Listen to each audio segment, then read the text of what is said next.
Exodus chapter 1, verses 1 through 22.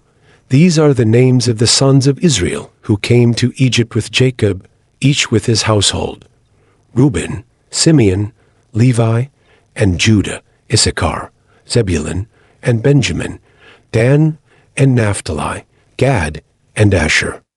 All the descendants of Jacob were 70 persons. Joseph was already in Egypt.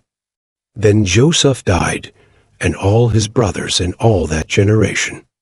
But the people of Israel were fruitful and increased greatly. They multiplied and grew exceedingly strong, so that the land was filled with them. Now there arose a new king over Egypt, who did not know Joseph. And he said to his people, Behold, the people of Israel are too many and too mighty for us. Come, let us deal shrewdly with them, lest they multiply, and if war breaks out, they join our enemies and fight against us and escape from the land.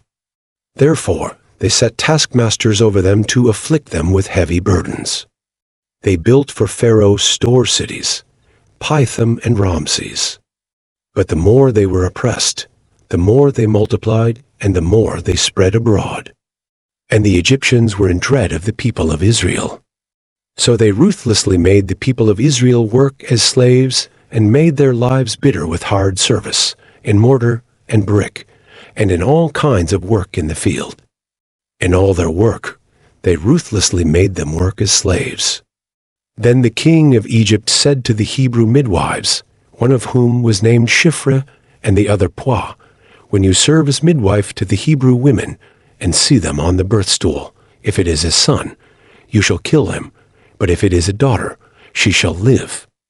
But the midwives feared God and did not do as the king of Egypt commanded them, but let the male children live.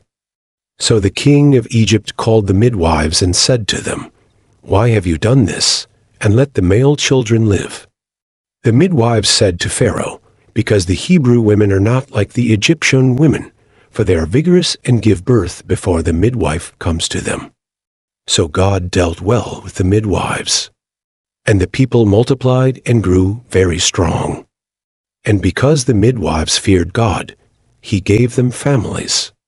Then Pharaoh commanded all his people, Every son that is born to the Hebrews you shall cast into the Nile, but you shall let every daughter live.